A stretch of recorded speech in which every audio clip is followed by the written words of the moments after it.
All right, let's get into it. Let's do it. 3, 2, 1.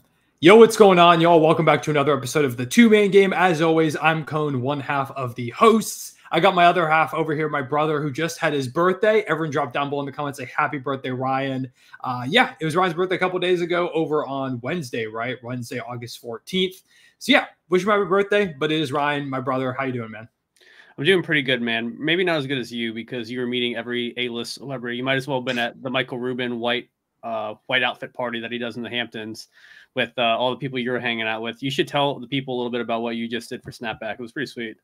Yeah, I mean, it wasn't as crazy as Ryan's saying, but no, don't let him humble you guys. There was a Fanatics Fest this weekend, which is like a new thing Fanatics is doing. It was actually really cool. It's like this sports convention. They said it was the first one. I don't know. I feel like there have been sports conventions before, but they claimed it was like the first all-encompassing sports convention.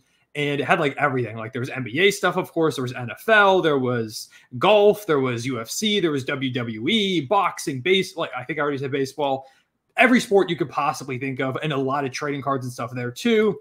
And there were a lot of celebrities. Jay-Z set up this thing. It was called the 40/40 Club, where like celebrities and like very famous people could go and hang out and like have drinks and, you know, chill a little bit and listen to music. And I got the chance to chill by the red carpet for that for a little bit today. So I got to go ahead and interview Michael Irvin, ask him a question. I got to talk to Tiffany Haddish, ASAP Ferg, Sauce Gardner. I got to talk to him. I was within a few feet of guys like Jay-Z and Travis Scott throughout the weekend. Tom Brady, Lil Wayne. I saw them do a panel. Kevin Durant, Anthony Edwards.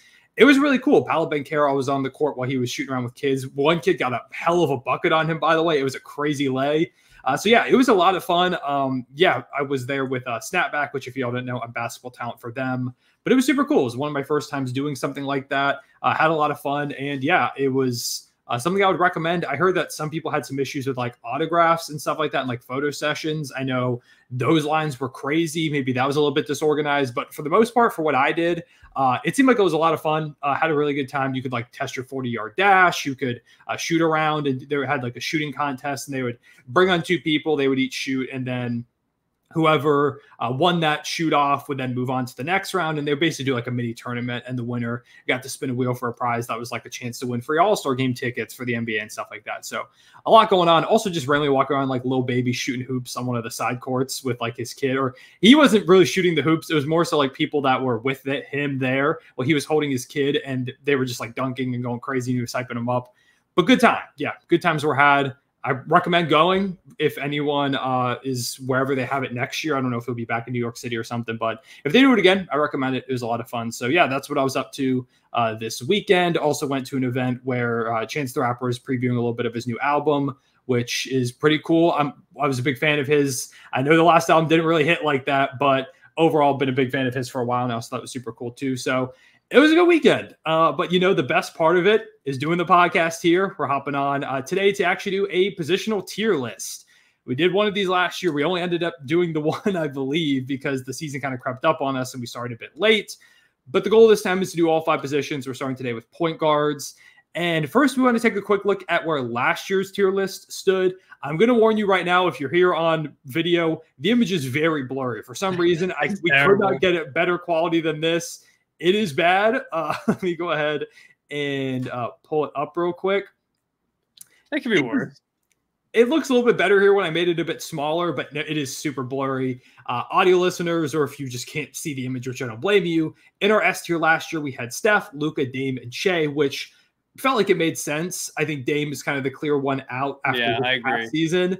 But I do think there's a world Dame bounces back. And after the year he had, it made sense to have him up there as S tier. A tier, we had John Morant, De'Aaron Fox, Tyrese Halliburton. I think that was probably one of our better picks. Darius Garland, who's not an A tier anymore. Jalen Brunson, I think that was pretty good as well. Yeah, look at us. Yeah, Trae Young, Jamal Murray, LaMelo Ball. In our B tier, we had James Harden, Bradley Beal, Drew Holiday, Fred VanVleet, Derek White, Tyler Hero, Cade Cunningham, and CJ McCollum. C tier, Red Emmanuel Quickly, Malcolm Brogdon, Chris Paul, Marcus Smart, Mike Conley, D'Lo, Jordan Clarkson. That's Markelle Fultz, yeah. Russell Westbrook, Spencer Dinwiddie, and Tyus Jones. D tier, we had Ben Simmons in the street clothes. We had Trey Jones, Alex Caruso, Kobe White, Kyle Lowry, Dennis Kobe White's a Schroeder. miss, brother. Yeah, and the D tier, Brian loves to give me hate for that. Dennis Schroeder, Gabe Vincent, Colin Sexton, and Cole Anthony, which Colin Sexton, by the way, also one of the worst picks. He had an amazing season. And then alone the F tier was Killian Hayes. So that was our tier list. Yeah, out of the league now, Killian Hayes. That was our tier list from last season. So we're going to go ahead and redo this. Want to drop the kind of criteria. So we did starting point guards and a couple of notable extra guys as well. We brought back the Ben Simmons street close pick by popular demand from Ryan specifically. I tried to put in a normal picture of him, and he said we could not do that. But yeah, so this is not every point guard in the league. Also, if you don't see someone here, they might be in the shooting guard tier list. So if you're watching this before that's out, that's probably where they're going to be. If you're watching it later, you can go check that one if you want to find a certain player. I just try to pick out who's probably going to be the starting point guard for every team. And again, a couple of notable other players. Yeah, we just didn't want to do like 60 guys and it's every team's first and second string point guard. We don't really need to do that because otherwise we're just going to be putting a bunch of guys in the F tier because they're like backup or third string point guards. So want to go with that. Yeah, I think that's everything. Our tiers are S, A, B, C, D, and F. Brought back the same ones from last year. And we're just going to go through this to kind of go ahead and give you guys our list. Ryan, you have anything to add real quick?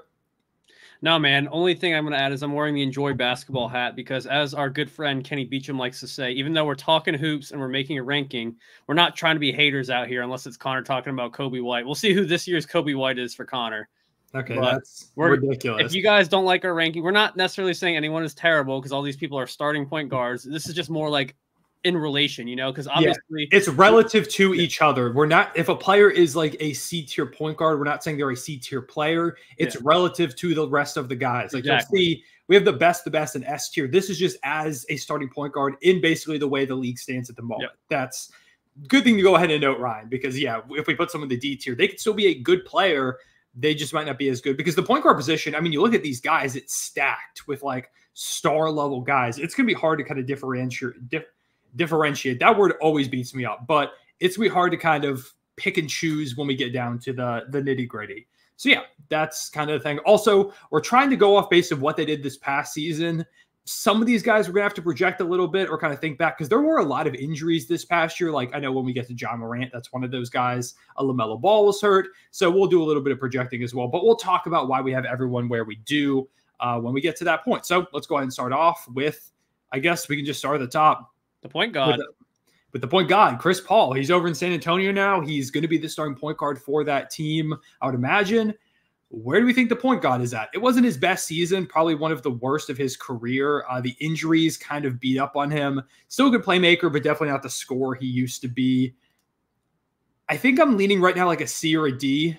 So hear me out. I'm thinking C simply because I think him and Wemby is going to be some DeAndre Jordan, Lob City type of BS where he makes obviously, Wemby is way better than DeAndre Jordan, but I think Chris Paul is really going to elevate the game for them. The Spurs have just not had a true point guard other than Trey Jones for the longest time. So I think I'm expecting a little bit of a bounce back from Chris Paul. The defense isn't there.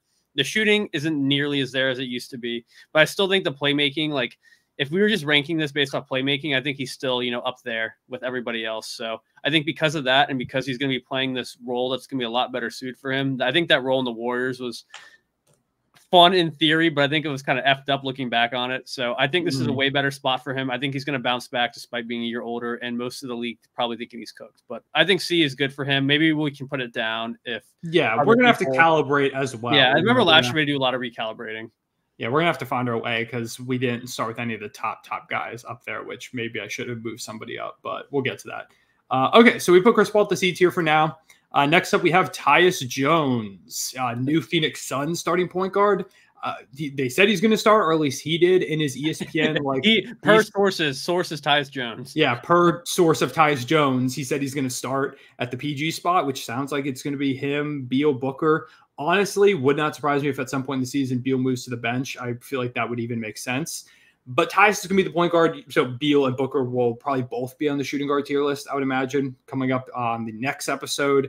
But Tyus Jones for now, I'm almost feeling a C tier as well. Yeah, I agree. I think that's a good spot for him. The defense is really bad. He is not a good defender at all, but he is a really, really solid playmaker. Scoring was fine. It's nothing crazy. You're not going to get nearly the scoring of some of these other point guards. But yeah, I feel like him and Chris Paul are kind of the same type of player right now where it's like, you know, you're going to get some really solid playmaking, not going to turn the ball over much, and just kind of set guys up. So next up is D'Angelo Russell. Had a pretty solid season this past year. Knockdown shooter from the outside. He can be kind of hit or miss, a little bit of a roller coaster sometimes with him. Where are you feeling for D'Lo? I don't want to sound like we're chalking the letter C, but I almost was thinking about keeping him there, at least for now, until we see kind of how B and D round up, just because I think he has way more offensive potential than Paul and Jones does, but I think they have way more of the playmaking potential. So I think it kind of balances out. These point guards in C tier, I feel like, are really good at one thing and then have a bunch of holes in other things. Whereas when we get to S, A, and B, it's going to be guys that can do a little bit of everything. So, I mean, D'Lo can play make, but let's be real, LeBron's still the best playmaker on the team. So yeah. And even Austin Reeves probably is ahead of D'Lo in terms of like the playmaking hierarchy. But we did see, you know, some playmaking from D'Lo, but his shot selection can be questionable. The three-point shooting is streaky, and it feels like he's in every trade rumor imaginable for the Lakers that gets brought up. So I think we don't even know if he'll, at least for now. But I could see us maybe switching it depending on how the rest of this shakes up. He feels like a player that could even be dealt pretty early on in the season, or even before the year, to be honest. If something pops up, I still feel like a Jeremy Grant trade would make sense for the Lakers. Obviously, they would have to find who else fits that point guard spot. Maybe it's just Reeves. Maybe they move LeBron over to the one.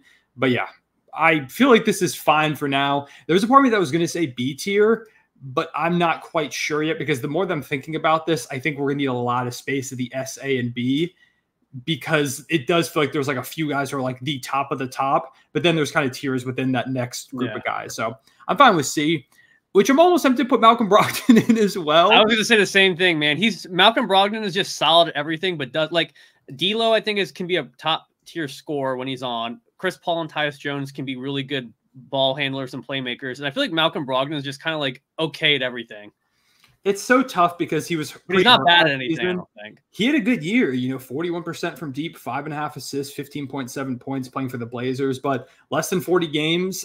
Injuries have kind of plagued him throughout a lot of his career, to be honest. I don't know what it's going to look like with him in Washington. I also don't even know if he actually starts at the point guard spot for Washington, because I bet he will. They put Tyus Jones there all year last year. I think they're going to just run it back with a new face. I just could see a world where I feel like they could put like, maybe not beginning of season, but I wouldn't be surprised if like Bub Carrington gets a lot of minutes there. If I'm them, I'm just going full youth movement. I would even try to trade Carrington. They still have Kyle Kuzma on the roster, and they signed also traded Denny Avdia, which was kind of shocking. Yeah, the Wizards have weird stuff going on. But yeah, I mean, I think C tier's fine for Brogdon right now. Also, I'm moving them. Like, we're not going specifically in order, but I think just subconsciously I'm moving guys depending on where I might have them. I haven't hated any of your movement yet. You're all right. You're all right. Okay. We'll stick with it then. I think we finally get off of C tier with this next one. Yeah, DeJounte Murray. I'm down to put him in B, I think. I feel like that. I was going to say B2 to start, I think. We'll because like I said, we need to see these tiers kind of shape up, but I think he's definitely not S and definitely not C. I think he's kind of in that A-B range, either all-star or borderline all-star.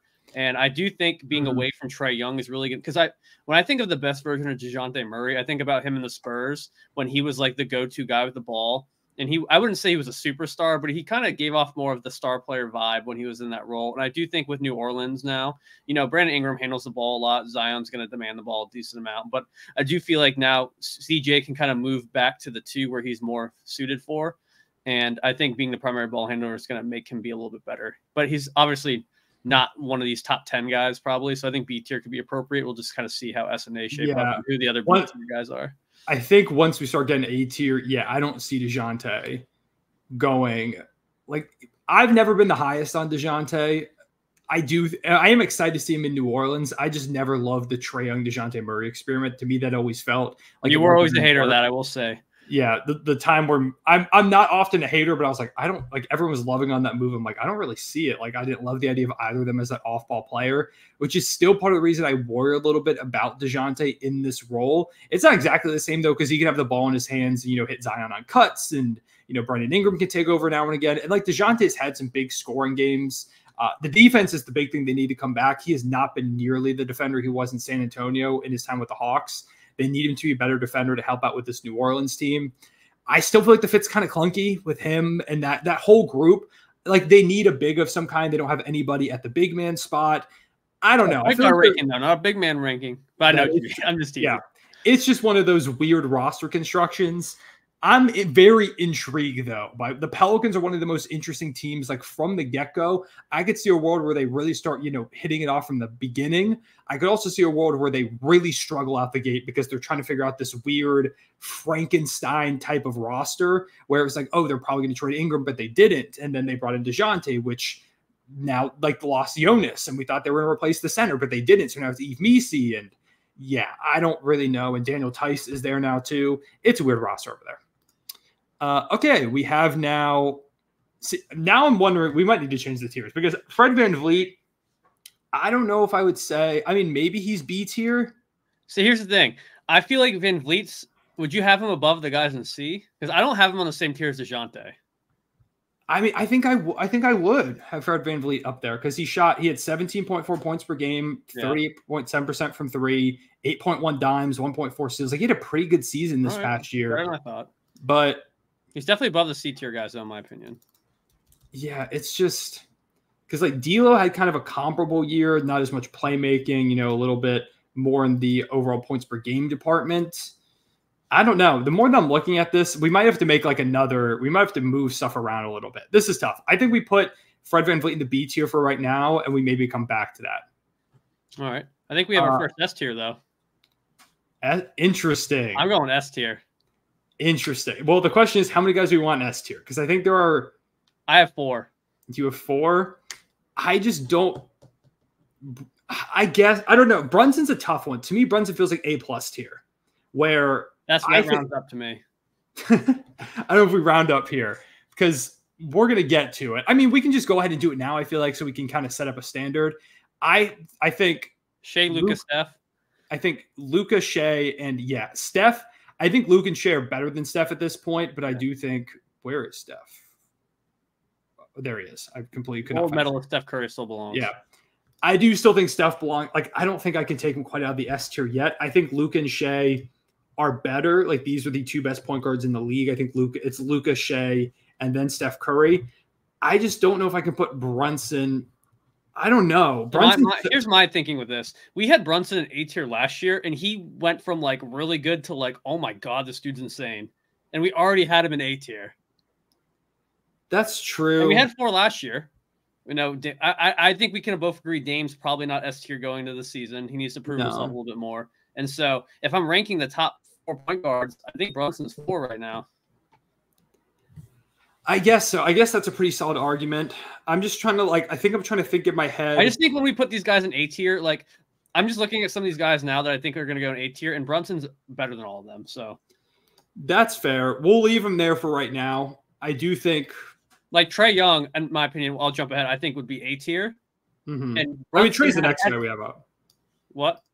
I was going to say Trae's the next guy up, so you didn't jump ahead. Yeah, and so what I'm saying is I'm not Brunson and Trae on the same tier. I feel like it's embarrassing in a way. I just feel like you had Brunson will a team in the playoffs, and Trae Young bottomed out, but we still kind of would have him as an A tier. You know what I mean? I just feel like having the same. First of all, I'm not here for the Trae Young slander. I think Trae has become criminally underrated, but I get what you're saying with having Brunson up there in that conversation. I mean, what he wasn't saying, he was right there on the verge of All NBA first team. It's coming from a Sixers fan, by the way. I watched him in person, ruined my dreams. So I do think it's fair to put Brunson up here. I do understand. Yeah. Okay. I'm fine with this right now. We can come back to it if we need to change it. Before we jump ahead to Luka, Shea, Steph. I mean, all NBA level guys. Luka can do literally everything on the basketball court. Even had some nice defensive looks in the playoffs, which was kind of surprising. Yeah, it was better defensively this season than he's ever been. Shea made the MVP run, and Steph Curry just willed the USA to the Olympics. And even though the roster around him is going to be kind of lackluster this year, if you put Steph Curry on a loaded roster, I think he could still will them to W's. So I think those 4 are far and away still at least in my opinion, those 4 are the far and away the best point guards. There's some guys I think that creep up, but I think for now, until other people prove it, that's what we got to rock with. Yeah. Because I'm looking, I see 5 or 6 other guys I want to put in the A tier, and I just think that it's almost like the top 4 for me is S tier, and then maybe that next 6 for the top 10 is probably A tier. But yeah, I guess with Brunson, it does make sense because Brunson was just barely All NBA second team behind Tatum. He was one of the upper echelon MVP race guys. I'm okay with putting Brunson up here for right now. And I do think looking at it more, we could come back. But yeah, I mean, Luke and Shea are top 5 players. I think if you ask both of us, Steph Curry is right there next to those guys. I'm cool with this group of players if we're doing an S tier. Yep. Next up, though, we've got your guy, Kobe White. Kobe White at B. Kobe did have a really good season. Kobe was really good this past year. Kobe had 19.1 points per game, 4.5 rebounds, 5.1 assists, shot about 38% from 3, 45% from the field. It was a really good Kobe year. And I'm down to project a little bit. I do feel like Kobe can continue an upward trajectory. Honestly, my biggest worry is that with the Giddey trade, because we're going to talk about Giddey here in a moment. I can even move him up. We can talk about him next. Yeah. But of course, they added Josh Giddey to the fold, and Giddey had a lot of usage for the Thunder. He's a player that needs the ball in his hands.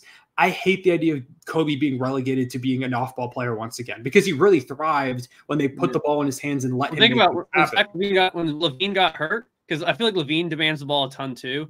And so I think Kobe, because, he had a good season, but I think when LaVine, got hurt, I think that's when Kobe kind of skyrocketed. Yeah, I'm just worried that they've got a lot of guards because LaVine is still there. Lonzo is supposed to be coming back. I don't have him on this list, by the way, because he hasn't played basketball in 2 years, so we have no idea where to project him. You can't rank him. Yeah. We make a Lonzo tier and just go put a question mark. Yeah, just a bunch of question marks at this point. Honestly, you could put Ben Simmons in there as well, I guess. But yeah, I just don't know what that whole guard situation looks like, because it's Kobe, it's Lonzo, it's Giddey, it's Ayo Dosunmu as well. They've got a lot of guys who theoretically could have the ball in their hands. I mean, Ayo's a good off-ball player. Lonzo can do that if he's back to his usual self. I'm just a little bit worried. Also, I don't know where LaVine fits in this whole situation. They've got a weird spot, but I think Kobe individually as a player, even if the Bulls might mess with his role a little bit, I think I'm okay with B tier. If we're doing within the tiers towards the bottom, I would say. But yeah, just relative right now to DeJounte and Fred VanVleet, I think. Although I feel like him and Fred are kind of close to each other. Fred VanVleet is just a superior playmaker. So, Giddey. I'm putting Giddey in the D tier.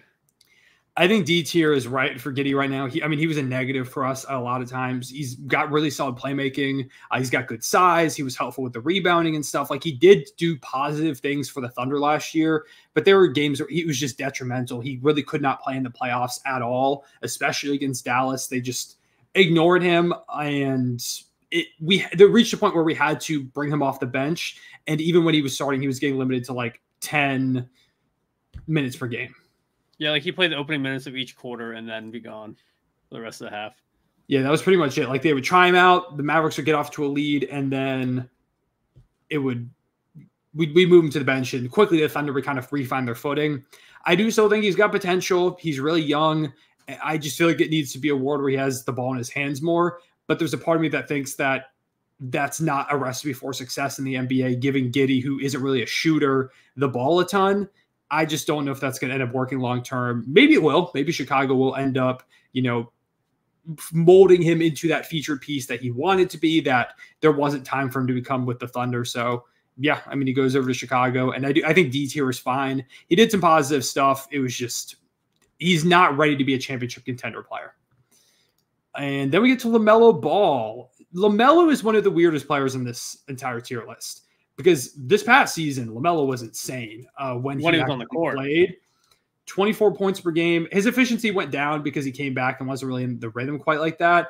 But 24 points per game, 35% from deep, 8 assists. LaMelo is really good as that offensive engine and that creator when he's healthy. It's just a question of if he's ever healthy, And the question, do we even factor that in? Do we factor in LaMelo's health? Because I think when healthy, he is an A-tier point guard. I think we're just going off pure talent here. Okay, then I'm good with putting him in the A tier, but I do because he was still performing good. If he performed bad and was hurt, then it'd be one thing. But the fact that he was good, I think there's no reason not to put him down, and I think he's a step above the guys below him. So I'm with it. Yeah, I agree.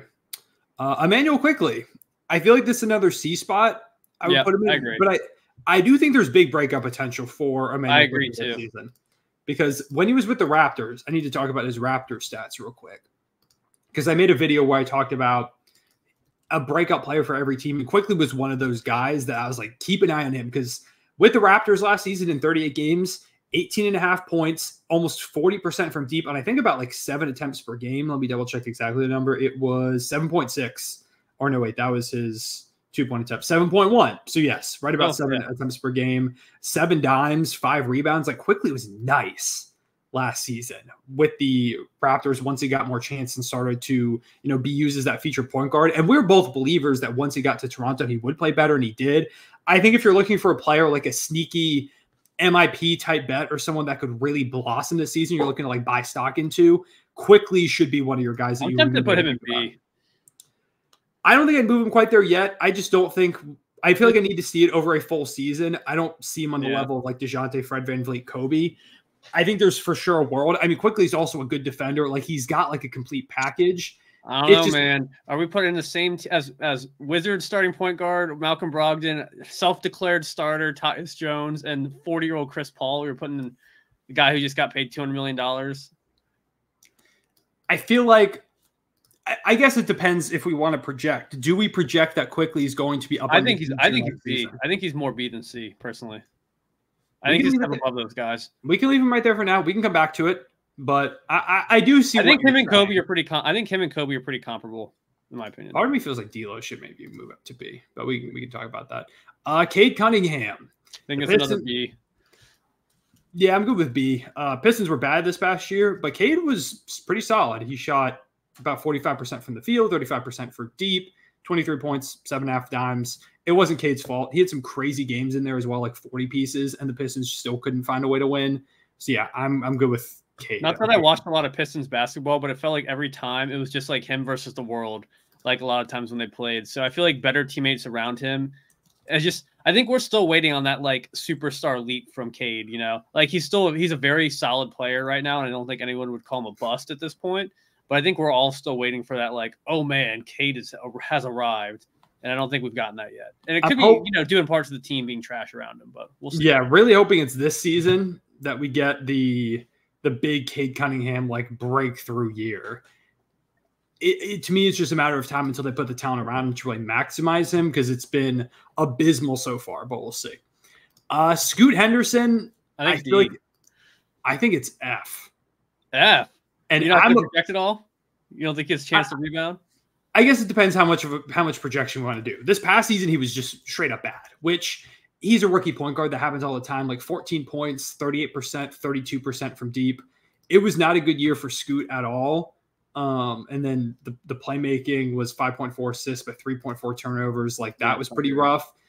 It was a really bad year for Scoot. I was a big Scoot believer going to the draft. I still am. I think Scoot can be really good.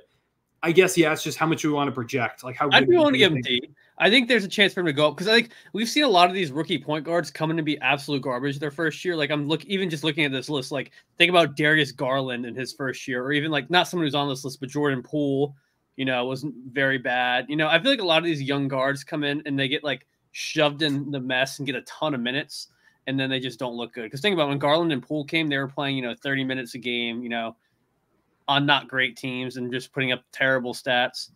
And I could see Scoot kind of being in the same boat. I'm not sure if those guys showed more promise or not, when they were putting up those bad seasons, but I do feel like Scoot has a chance to improve, especially because he's still going to be a featured player. So I think there's a chance where we can see, not necessarily a leap to like some of these other guys, but I do think that we won't see him in the Killian Hayes tier this year, and he'll be playing in France or get denied from the France team like he did. Yeah. I mean, what are you projecting for Giddey at all? Like, is that like, do you think Giddey could project higher than the D tier then theoretically? No. You don't think? Okay. Because of your rationale for Kobe. Unless they tear it down a little bit more than they already have. I just think with the guard situation, I feel like we've seen Kobe with that roster, but we haven't seen Giddey. And I know they did lose Caruso, but Caruso I feel like could play a little bit off ball. And then you're adding Lonzo. Caruso doesn't really need the ball in his hands. And then you're adding Lonzo back, and he's another guy that's going to demand the ball. Levine's going to not be hurt. So I mean, I feel like Kobe will still be okay with that group of players, but I think Giddey, we just don't know enough yet. All right, Darius Garland. I know it was a bad year. It was a really bad year for him. I still think B. Oh, definitely B. He's definitely not down to C. But I think last year we had him an A. So yeah, he's definitely not A again. I wasn't sure if when you said, oh, like I was worried you were going to say first, like, oh no, he can't be B tier, because it was 18 points, 6.5 dimes. Like every number was down. The efficiency's down, the points per game, but he was hurt. I feel like he kept getting hit in the face over and over again. Feels like he has his entire career. But to me, it feels like Garland should still be in the B tier. I'm expecting a bounce back year from him. I just don't see him replicating that bad of a year after the 2022-23, and it was 2022, right? Yeah, that season. I believe that was the one where he was an all-star. Mm-hmm. Like he put up 22 on really solid efficiency, 9 dimes per game. I just don't think Garland's gonna be that bad again. There's no way. I agree. Okay, Drew Holiday. We're going B? That's where we had him last year. Yeah, I think B as well. I think he kind of stays in that. Yeah. Champion here with the Boston Celtics, lockdown defender, knocked out shooter, doesn't make a lot of mistakes. Not much else to say. He's not up at the talent level of these other guys, but he's like a really, really solid point guard. Yep. Keontae George feels like another guy that could go in that D tier. Yeah, I think so. Like this past year was 13 points. Efficiency was really rough. It was pretty similar to Scoot. I've got a lot of stock in Keontae, though. I think he can be really, really good. I have him here because I went off like the ESPN depth charts, and it does feel like he could be their starting point guard. I would hope they would make him that. There is a world where Sexton plays that role, but I went with Keontae here. And I do think Keontae is going to have a pretty good year. Maybe it's not insane. Like he's not going to be like an all-star or anything. He might not even be that great, like that positive of a player. But I think he's going to take big strides, hopefully getting more opportunity. And yeah, he's one of the key swing factors, I guess the word I would use for the Jazz rebuild at this point. They need him to kind of pan out. I think we've got 2 A tiers in a row coming up here. Yeah, so we have Tyrese Maxey, Ryan's guy, big year for a most improved player. I agree on the A tier, having Tyrese Maxey. And I'd probably put Dame there too. I know we had him in S last year, but yeah. Dame had a bad year. I'm not ready to put him in the B tier quite yet, though. I don't want to overreact too much to the year that he had, because last year it was 24 points per game, 7 dimes, 4.4 assists. The doesn't tell the story at all, though, man. Like down quite a bit. It was just a rough year. Like the Bucks were, they had a coaching change and they dealt with a bunch of injuries, and Dame was adjusting, and he admitted he wasn't in the best shape coming into the year, that it was a weird offseason for him. It's hard to make that adjustment going from the same place your entire career to then being a part of the Milwaukee Bucks across the country. I'm still holding on to the fact that Dame is a really good player. And even last year in a down season, the numbers still are not that bad. So, yeah, I'm good with putting Damian Lillard. I think the issue with Dame was the consistency. If you look at his game logs, he would put up like 38 points and then put up like 9. Like I've never seen Dame score so many games in single digits as he did last year.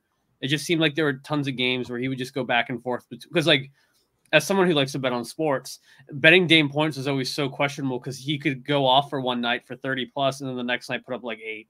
And it was just like all over the place. I think if he finds some consistency, not trying to toot Doc Rivers' horn, but maybe some more, getting under the coach for a little bit longer, kind of figuring out a game plan, maybe, he'll get something going. And then Tyrese Maxey is just a budding superstar, in my opinion. He's so freaking good at pretty much everything, man. His playmaking last year, I think, took a huge leap. One of the best 3-point shooters in the entire association. I think he's going to be another all-star this year, and then he'll probably make a legitimate push for All-NBA. It's just tough because, you have these guys above him. But I think he was right there this year for it. I think some people had him on their teams. So, yeah, it's also made harder by the fact that it's now like all positionless. So you've got to be just a bona fide top 50. Yeah. Although that honestly might be easier now, like because you do have Luka and Shea and Steph and Brunson. Like you've got all these great guards outside, including the shooting guards. So honestly, that might even help him a little bit because now you can have extra guards on there. But yeah, if Maxey was an All-NBA player, I wouldn't be surprised. Like you said, knockdown shooter. His playoff series against the Knicks, he was insane. Had that crazy shot to help them get to overtime in that one game. Yeah, no complaints at all about Maxey up here either. Also one of the fastest players in the NBA. Also one of the fastest players in the NBA. I'm going to do mental reordering. No, whatever. It doesn't matter. I'm not ranking. I have Maxey had a trade, but that's just my bias.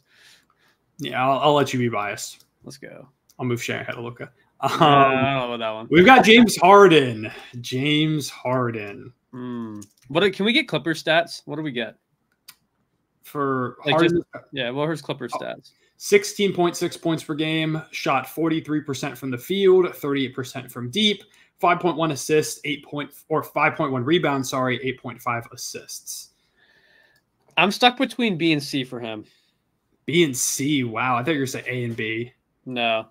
Okay, I think definitely he has to be. Not A. I think B. If you're more A to B, I would say B. He has to be B in my opinion. I don't think we can put James Harden in the C tier.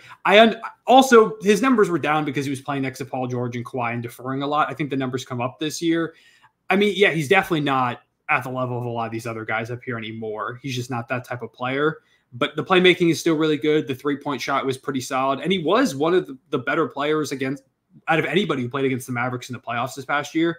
It was like Shea was the best player they probably faced in terms of just individual performance. And then Harden was also up there in like the second or third conversation. So, yeah, I mean, I think Harden makes sense here at the B spot. I think he has a better season numbers-wise this year. But, yeah, he's definitely not the Harden of old, even though I still do believe he's a very impactful player. I feel like this is one that people aren't going to love, is that Harden is down here. I think there are a lot of people that would still tell you that Harden is like A tier. There's no shot. This is a weird collection of players at B tier the more that I look at it. Well, let's move on and continue the list, and then we can talk about it. John Morant. I think A tier still. Yeah, for sure A tier. I think people forgot how good Ja is. Ja is a ridiculous playmaker, hyper athlete. I mean, the first game he came back, he had what, like 30 or something like that? Or maybe I'm misremembering. I know he had the game winner, but I thought he had like a really big game in general. He's just a freak of nature. Ja is going to make such a massive impact. He's going to be really good this season. I think a lot of people forgot how good Ja is. So, yeah, 100% A tier. What were his stats in the games he played last year? 25 points per game, 9 games, by the way. 25 points, 5.6 rebounds, 8.1 assists, shot 27% from 3, 47% from the field. So I think he's a guy who could push S.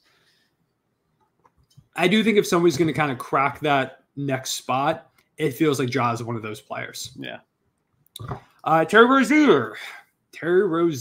I see. Yeah. I guess, yeah, it feels weird to put him at C behind some of these guys, but I guess that makes sense. Like, I don't know. Rozier, do you think he's on the same level as Harden, Garland, Holiday, Murray? No, I guess not.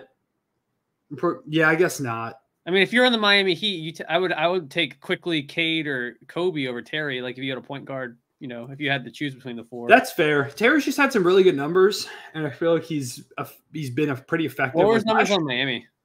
Because Miami was really high usage. So yes, 16.4 points, 4.6 assists, 4.2 rebounds. I just feel like that's more in line with these guys in C tier. Yeah, that's fair. I feel like all the guys in B tier, I feel like are either like 20 point per game scores, or they put up close to 20 and also put up 5 assists, 5 rebounds. You know what I mean? Yeah, I see what you're saying. Okay. And I know you want to put D'Lo up in B, so I've come to it. If you want to put him at the bottom of B, I can support. Well, let's. I think we finish off the list and kind of get our bearings and then talk about it. Also, you have Cade on here twice. That's who I had on here twice. I knew I had someone on here twice. I was telling Ryan before. I was like, I'm counting 32, but I cannot find who was on here twice. We'll just see how many comments we get for people saying that are like 30 minutes in right now. Like, why is Cade on the list twice? I'm going to put 2 Cades in here. Okay. That way, if anyone skips to the end, they're just super confused. If you made it to the end if you make it to this point in the video, let me know which of the 2 Cades you would prefer having on your team. Yeah, left or right Cade. Which one? Left or right Cade. De'Aaron Fox, I think he's another A tier guy. I agree.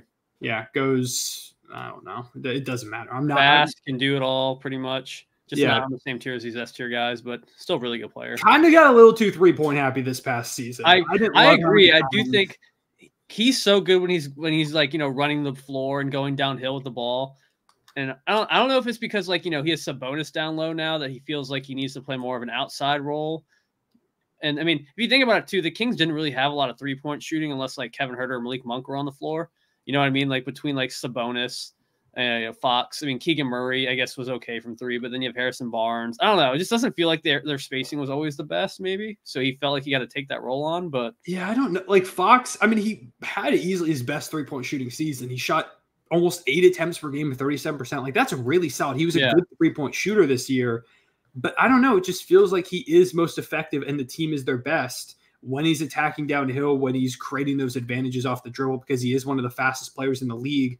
It just felt like there were a lot of times where he just kept settling for like middies or these 3-point jumpers. And I feel like he felt like he needed to expand his game to improve the team. And it's good that he's expanding his game. He should, but I don't know. I don't know if I want De'Aaron Fox taking like almost 8 3-point attempts per game. That feels insane. Like that's too much. Like I said, you just have to think of the personnel, man. The center was shooting no threes. You had Harrison But Barnes. like they had Keegan Murray out there and Kevin Huerter. Like they definitely have shooters. Yeah, I don't know. It's just I do think I'm of the belief that I don't even love the Fox Sabonis pairing. I do think they need like that third guy to kind of bring it all together. They haven't found that yet. We'll see who. I mean, I don't think it's DeMar DeRozan. I feel like he's going to shoot even more threes with DeMar on the team. I don't know. Maybe they get DeMar to shoot threes. Maybe that's their solution. Or Sabonis. I think Sabonis needs to start shooting threes. Maybe not a lot of them. I'm a believer that there are too many big men out there that could shoot threes that don't. Why does Bam Adebayo not shoot more threes? Why does he not shoot like any threes? Now at the end of the season, he did. Eric Spoelstra clearly doesn't know what he's doing. What a Spo needs to free Bam. Let this man shoot 3-point shots. Or Bam, if it's Bam who's afraid, Bam, don't be afraid. We're doing it in FIBA. Yeah, Bam, if you're listening, remember the Ben Simmons guy who was just doing like the Bam, shoot those threes. Bam, let's go. Let's see it. Shoot those threes, Bam. He was putting them up in FIBA in the Olympics. He was knocking them down. Heck yeah, man. That's one of my takes is that there are a number of centers out there that I understand, if they're not super effective, you don't want them taking a bunch of threes, but there are a number of guys that could be taking like 1 to 2 threes a game and just keep the defense honest and make things more effective for the rest of their team.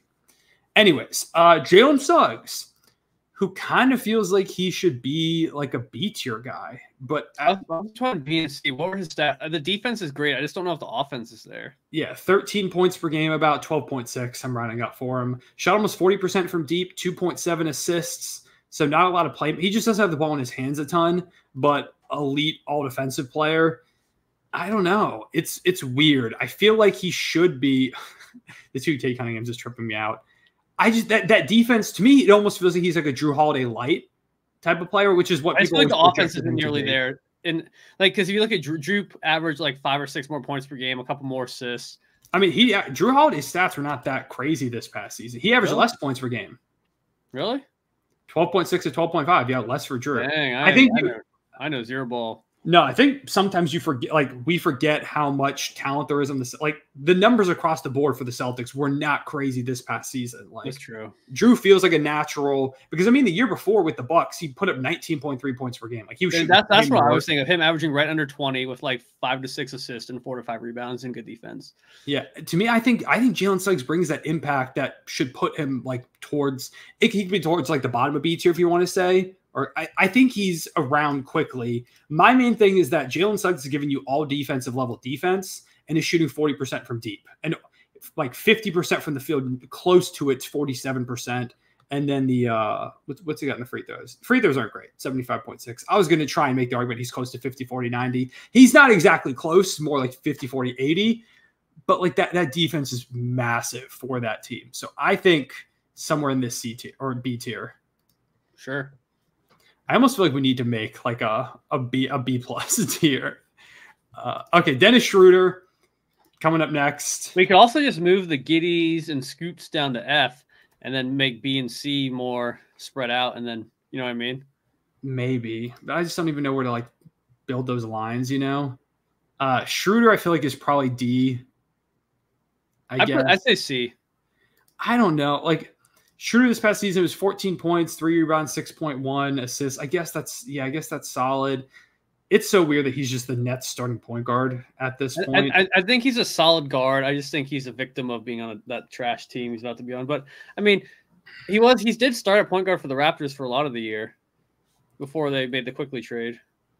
Yeah. So I guess. I don't know, because I don't think he's up to the level of like a Terry Rozier. Like, I think Rozier and D'Lo are better than a lot of other guys on this tier, but I don't know if they're up to the level of some of the other guys on the B tier. Let's just finish it. We can put Schroeder down to D. That's fine. But now I feel bad because he's a Thunder legend. Let's finish this and then come back. Right. Real quick, I just want to put Tyrese Haliburton up on the A tier. I don't think you're going to argue that at all. Tyrese, A tier point guard.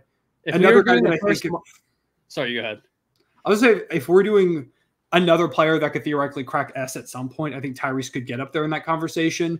Maybe not as I think Ja has more potential to get up there just because of the scoring punch. Although Tyrese is hyper efficient, he just doesn't always have like that killer instinct and doesn't have the same like advantage creation as a John Morant does with that elite athleticism. But Tyrese was the engine of one of the best offenses in NBA history. And especially, we talk about, you were going to say that beginning of the season thing, right? That was extra level play, the way he played at the beginning of the year. It was just like 25 and 12. Yeah, I just think that he must have. I think that leg injury just really like was lingering the rest of the year. Because even when he came back, he just didn't look like the same dude. Yeah, he definitely did not look like himself for a lot of the year. And in the playoffs, it was a bit up and down with him at times as well. But Tyrese is incredible. He has to be A tier 100%. Yeah. Jamal Murray's a weird one. I think he's B. I think he's in the Harden, Darius Garland. I think he's also B.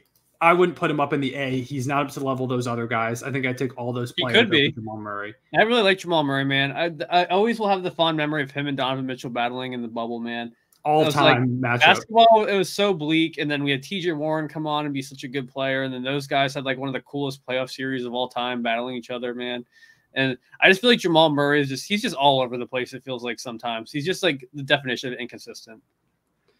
And I just feel like if he could play to that high level, I don't know if it's because he plays next to a bunch of other good players or what. Well, the thing is, up until this season, he was consistent, at least when it came to the playoffs. Like, we always knew he was going to turn up, and then he was just straight bad in the playoffs. And then the Olympics, he was trash. Yeah, he was not good for Team Canada. I don't know if there's just an injury lingering.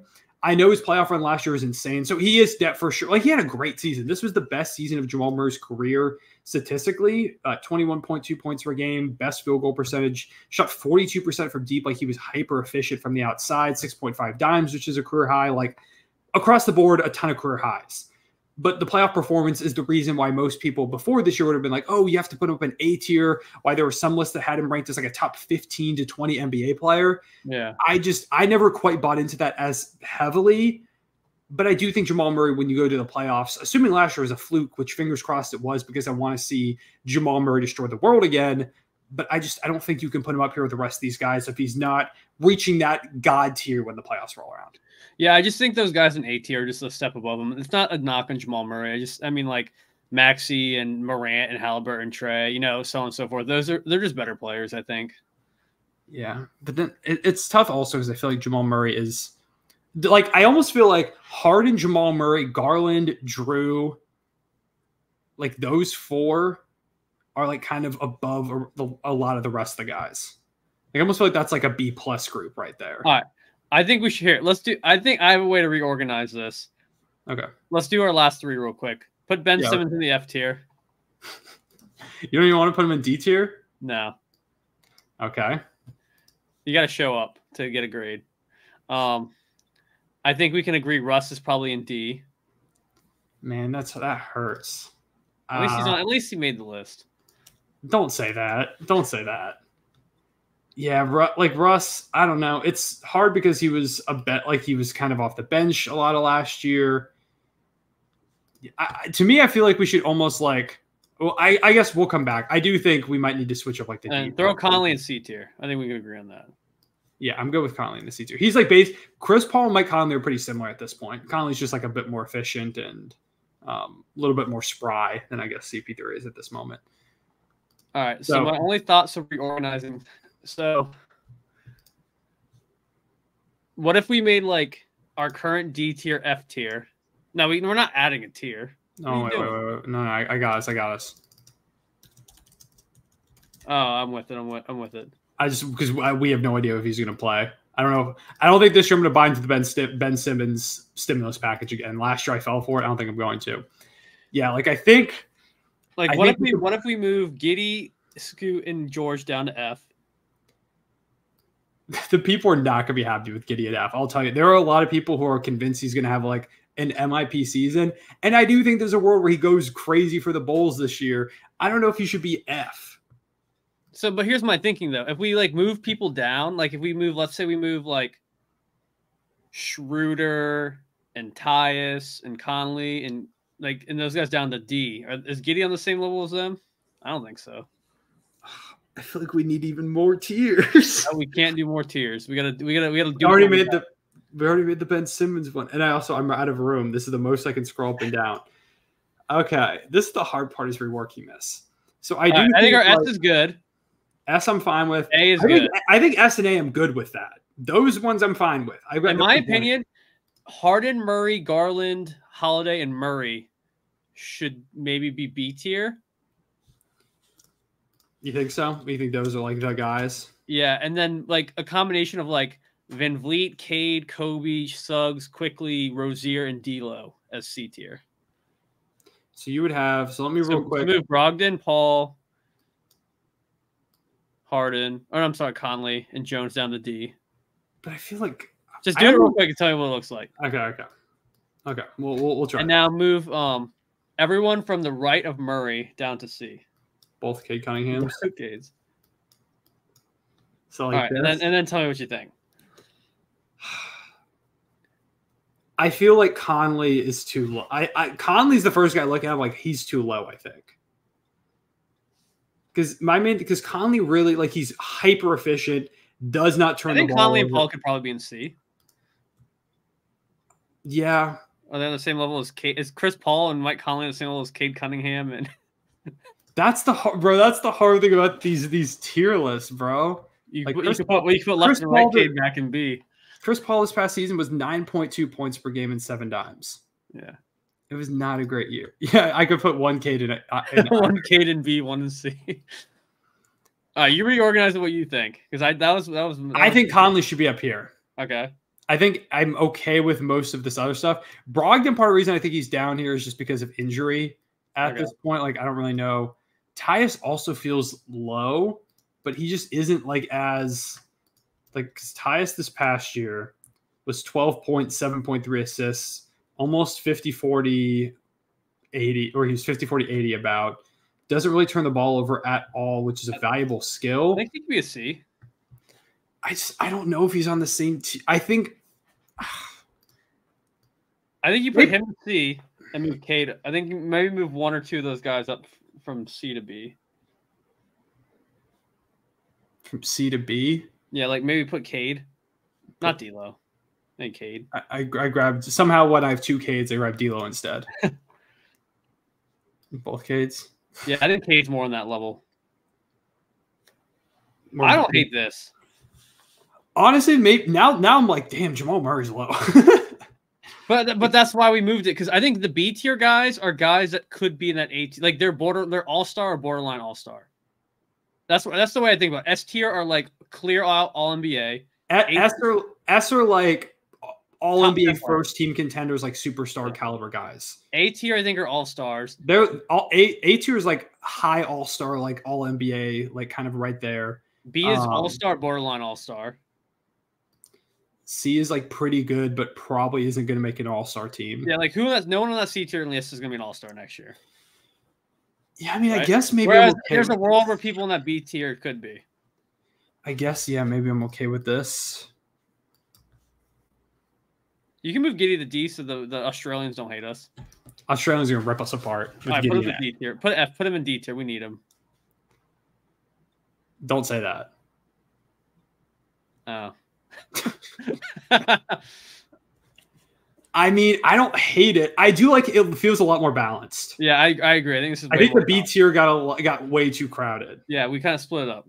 And like I said, it's not that we think the people in D tier are bad. It's all relative. Yeah, I guess we did not do a lot of projecting here. Maybe quickly a little bit, but like I do think. I mean, I guess if we're comparing to everyone else, I do think Scoot and Keontae won't be crazy next season. Yeah, I do think they're going to be 2 of the lower level starting point guards in the league, but they're extremely young. Like they're still Scoot's. What did he just turn 20? I think. Yeah. He just turned 20 in February. So, which now I think about is like 6 months ago. That's crazy. Yeah, and like Keontae's really young. Like we can project a little bit, but I'm thinking about this. Like, imagine if we were ranking these guys 1 through 30. I feel like that's way harder than doing a tier list. If we were ranking these players 1 through 30, in what world would George or Scoot not be 29 and 30? You know what I mean? Mm-hmm. That's kind of that's kind of the way I think about it. Yeah, that's true. Okay, I think I'm good with this. It is not in order, by the way, in terms of the tiers. I did a little bit of moving just like mentally, and have ADHD, so I was just stimulating myself. But this is not in order. Do not be like, how do they have this player better than that player? Like, The only thing that's in order is left Cade Cunningham is better than right Cade Cunningham. That is the I'm only more of thing a in right this Cade entire Cunningham list. guy, but we'll see. Ryan's a hate. Ryan, if you look at the stats, it's clear that left Cade was better this past season. So, it's like the left and the right Twix when it's the exact same piece of candy, and they just try to make a marketing campaign. Exactly. Marketing Cade. We're marketing Cade Cunningham for the Pistons because they need I was going help. to try and say marketing Cade Payne, but I realized that the part of Cade that sounds kind of like campaign was towards the end, so I should have done Cam Cade. I need to end the podcast. Yeah, we're good. This is our tier list. We got it done in under an hour, which I feel like is pretty good. Let us know what you think. Every time I look at it, I'm like, should we move that guy? Should we move this guy? I don't want to think about it anymore. We could go all night, probably. We could go all night. This is our tier list for the moment. Let us know down below in the comments where we messed up. Who did we snub too far? What would you change if you could change it? What would your S tier look like? Because I think that's really interesting. I came into this not thinking I was going to have Brunson up here, but I do think Brunson being up here makes sense. John Morant feels like one of those players that could for sure be in the S tier next season. A lot of it's also just the fact that he was injured this past year, so we don't know what he's going to look like coming back, and it was hard to really gauge him this past year. But I do think John Morant is, if I had to, like, he is like kind of that next S tier capable guy. But yeah, any thoughts on this, Ryan? Any complaints? You feel good? No, I kind of rock with it, honestly, because like kind of like how I was talking about, S is superstars, A is perennial all-star, B is like that all-star borderline level, C is just solid starter, D is like kind of cooked, but like you never know, and then F are just like the young guys, because like I was saying, it's not that we're saying that we think George and Scoot are going to be F-level players this year. It's that if we had to rank these dudes 1 through 30, those are the bottom guys. You know what I mean? Mm-hmm. Also, real quick, to end this podcast, you said the word cooked. It reminded me that when I was that's right. I forgot about this. I was trying to search for tier list earlier before making this one myself, and ran into randomly this tier list that is called Most Cooked NBA Players 24 through 25. And it's just the most random collection of 10 dudes ever. Ryan has not seen this so far. So these are the 10 quote unquote most cooked guys in the league. And you have to rank them. It's Chris Paul, DeAndre Ayton, Cam Reddish, James Wiseman, Jeremy Sohan, Spencer Dinwiddie, Andrew Wiggins, Yusuf Nurkic, Ben Simmons. Are we going to rank this real quick? Yeah, we're going to rank this real quick. Most cooked. I feel like Ben Simmons is towards the top of that. I think he's A tier. I think there's still a chance for him to rebound. Maybe. All right. I'm going to put Ayton in like D tier. I think Ayton's kind of a similar player to what he's always been. It's just people realize now he's not. I guess maybe C tier because he wasn't. People keep saying this is his year. It's never his year. Chris Paul, I'm going to go with like B. Wiseman might be an S. I think he got a contract. I'll give him an A. I mean, Cam Reddish has one too, but he had to. Sohan's not that bad. Honestly, when I watched him play this in person this year, I thought it was kind of good. Sohan's D. He's extremely young. I feel like it's crazy to say. He'll be in a better role now that they got. Wiseman's different. He was a second overall pick. That's different. Dinwiddie's pretty cooked. I think he's an S. I think he's an S. Ryan's going S. We'll go A because we only want one S. Cam Reddish is the most cooked. Lowry, B. Put him right there with the other point guard. I'll put Nurkic at a C. I mean, Nurkic is like relatively cooked compared to that 1 year he had where he's like kind of insane. I don't know, maybe we do like B. I think Wiggins is A or B, man. We'll put Wiggins at A. He was an all-star starter, and he just forgot how to play basketball. This is our rapid-fire most cooked tier list. Let us know how we did on this one down below in the comments. If you made it this far, comment who you think the most cooked player in the NBA is, and people are just going to be wondering why you're talking about cooked players on a point guard tier list. And only the people that made it this far will understand. Only the real ones will understand the true tier list that we came here to do here at the end, which is the top 10 most cooked players. I was just searching like NBA point guards 2023, 2024, because I was trying to find the tier list I made last year, because I personally had to make that one last year to try to get a better screenshot than the one that we were able to, the super blurry image towards the beginning. I couldn't find it. Instead, I found this one. So give us some good content. But yeah, with that being said, we're going to go ahead and wrap up the episode here. We appreciate y'all tuning in. As always, leave a like and subscribe if you're over here on YouTube. If you're on an audio platform, rate 5 stars, download all those sorts of things. We'll be back. I think next time is going to be the shooting guard tier list. We're just going to keep this thing going. I feel like of doing these tier lists every single week is the hope. Maybe we'll get them out like on Mondays. Last episode was a Monday too, right? We recorded last Sunday, I believe. Yeah. So maybe we can kind of just keep this thing going, try to upload every Monday or something like that. These positional tier lists. So we're going to go through shooting guards, small forwards, power forwards, centers, and then we've got the game plan of also doing like our season-long predictions towards the end of that. as well as, well, I think we're going to do 2 separate videos, like one of like award predictions and one of like standings predictions, because the standings takes a very long time. Because I know last year we had to kind of come to the consensus, which I think was fun. We'll probably go ahead and do that again. But yeah, that's all. You got anything else you want to wrap up with? Nah, man, just comment who you think is cooked. Comment who you think is cooked. Wish Ryan a happy birthday down below in the comments as well. Let us know what you think of the tier list. And yeah, appreciate y'all tuning in as always. Also, real quick, comment down below anybody who you'd like to see as a guest. We might try and get some more guests on here. We'll get a guest on here. We've never had one. We've got some names in mind. Let us know any thoughts. But yeah, appreciate y'all tuning in. We'll see y'all later. Take care. Peace.